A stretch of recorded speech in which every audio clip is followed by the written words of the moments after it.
the western suburbs in Sydney. I'm from a suburb called Quakers Hill, which is in the electorate of Greenway. I'm standing as a federal Labor candidate for Greenway. I'm a 43-year-old husband, and I've got 2 children. One child, Peter, is 11 years old, and Emma is 14 years old. So their future is very much at the forefront of why I think it's so important to stand as a candidate and to help regain government, a Rudd Labor government, to return some vision, some plan, some future, some fairness to the way that we're governed in Australia, which is in stark contrast to the situation that we're in after 4 terms of a John Howard government.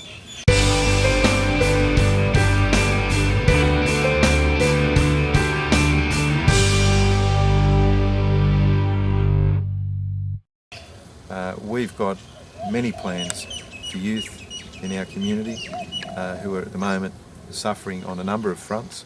First of all, they're suffering under an unfair industrial relations system.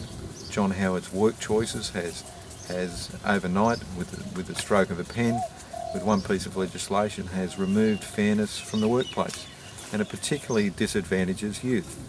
Youth who relatively are inexperienced, they come to the workforce without the qualifications of perhaps older people. They come to the workforce without experience, the benefit of experience, and it's that sector of the community that we're seeing most exploited by removal of the fairness that were provided under the awards. John Howard's work choices has removed that safety net that was provided by the award, and a Rudd Labor government would restore that.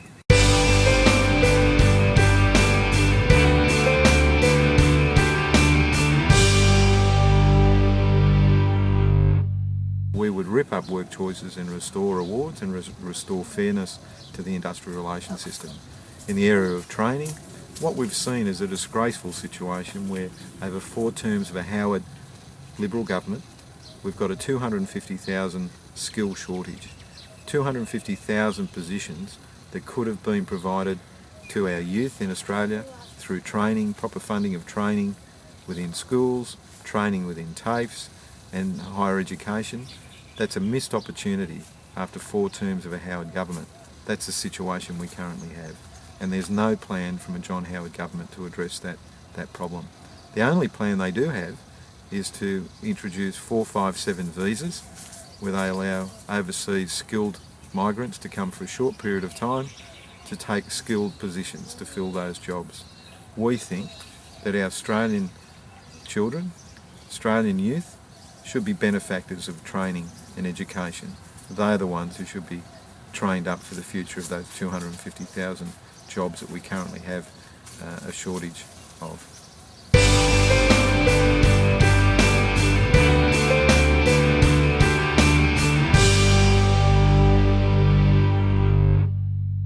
Now, also the big issues are climate change within our community and within our nation as a whole.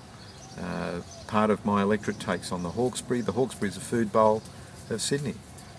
It's a vast rural agricultural portion of the electorate, and climate change has hit that end of the electorate quite substantially. Also, there's been an ignoring of major environmental problems within the Hawkesbury. For example, the river has been choking and has been neglected for 4 terms of the Howard Liberal government. Only 3 minutes out from an election, because it's an election issue and because John Howard is getting desperate, the sign of a Prime Minister who's just simply lost touch, there's an announcement by the Liberal government to do something about the Hawkesbury River.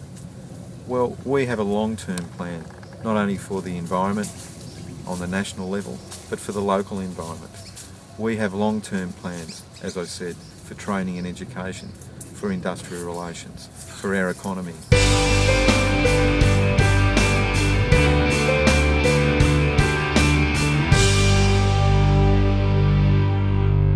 We see our economy as being smarter than the rest of the world, more efficient than the rest of the world, more advanced than the rest of the world. Our technology, for example, when we produce cars in this country, we want them to be better than the rest of the world. more technologically advanced than the rest of the world, more innovative than the rest of the world.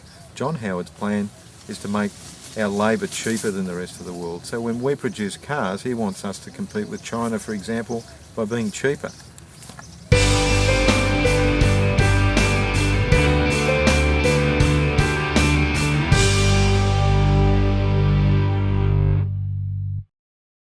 Federal Labor, under Kevin Rudd, want us to be smarter. We see that is the only way forward for the future of our economy.